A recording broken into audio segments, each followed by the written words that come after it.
दोस्तों, आज हम बात करेंगे ईगल की, यानी कि बाज। बाज पक्षियों का राजा यूं ही नहीं कहलाता। अपने शान शौकत और स्वाभिमान के लिए वह अनंत पीड़ा सहता है। बाज की औसतन उम्र 70 साल की होती है, लेकिन इसके जीवन में मोड़ तब आता है जब यह 40 साल का हो जाता है। उम्र के इस पड़ाव में इसकी चोंच सामने से झुक जाती है और काफी लचीली भी हो जाती है, जिससे वह शिकार नहीं कर पाता। इसके पंख इतने भारी हो जाते हैं कि ये छाती से चिपक जाते हैं, जिससे उड़ने में तकलीफ होती है। इसके पैर, जिससे ये झपट्टा मारता है, उसके नाखून टेढ़े हो जाते हैं। अब इसके पास एक चुनाव होता है कि ये 40 साल के बाद मर जाए, क्योंकि ये उड़ सकता नहीं, शिकार कर नहीं सकता। पंख भारी हो गए तो उड़ने में दिक्कत, शिकार पकड़ नहीं सकता क्योंकि पैर के नाखून खराब हो गए, और पकड़ भी कमजोर हो गई क्योंकि चोंच मुड़ चुके हैं। अब 40 की उम्र में बाज मरने का चुनाव कर सकता है, पर बाज ऐसा नहीं करता।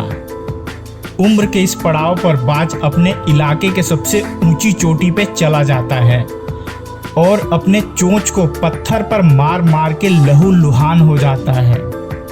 बाज इस दौरान अनंत पीड़ा से कराह रहा होता है। वह पीड़ा सहता है और अंत में अपने चोंच तोड़ देता है। यही कहानी उसके पैरों और नाखूनों की भी होती है। वह अपने नाखूनों को पत्थर पर रगड़ रगड़ कर उन्हें भी तोड़ देता है।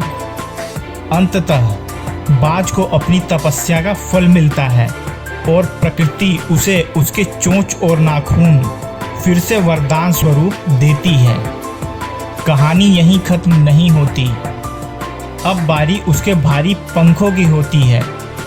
अपने नए चोंच से बाज अपने ही पंखों को नोच नोच कर जिस्म से अलग कर देता है। पीड़ा इतनी कि कोई जीव अपने प्राण त्याग दे, पर इतनी पीड़ा न सहे। लेकिन बाज अपने स्वाभिमान के लिए वह सब सहता है। करीबन 6 महीने बाद उसे उसके नए पंखों स्वरूप एक नया जीवन मिलता है, और फिर वह अपनी बाकी की जिंदगी उसी शान शौकत के साथ राजा की तरह जीता है। इसी तरह एक सफल इंसान भी एक बदलाव से ही आगे बढ़ता है। उस बदलाव के कारण उसकी आलोचना होती है, उसे गलत कहा जाता है, लेकिन वो इंसान अपनी मंजिल की ओर बढ़ जाता है। जिस तरह एक बाज एकांत में खुद को बदलता है, उसे कोई फर्क नहीं पड़ता कि कोई क्या कहेगा। उसी प्रकार हमें भी एकचित होकर ईमानदारी से मेहनत करनी चाहिए और नकारात्मक चीज़ों से सदा दूर रहना चाहिए। मुझे उम्मीद है दोस्तों, आपने इस कहानी से भी एक अच्छी सीख ली है।